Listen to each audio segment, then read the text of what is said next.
আমাদের চোখ হলো একটা বায়োলজিক্যাল ক্যামেরা। এই ক্যামেরার ভিতরে লেন্স থাকে, সেন্সর থাকে।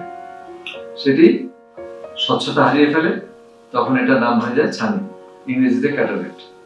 আর চোখের যে সেন্সর, এই সেন্সরটি রেটিনা। চোখের ভিতরে আলো কর্নিয়া দিয়ে প্রবেশ করে, তারপর লেন্সের ভিতর দিয়ে ফোকাস হয়ে রেটিনার উপরে পড়ে। এভাবে আমরা দেখতে পাই।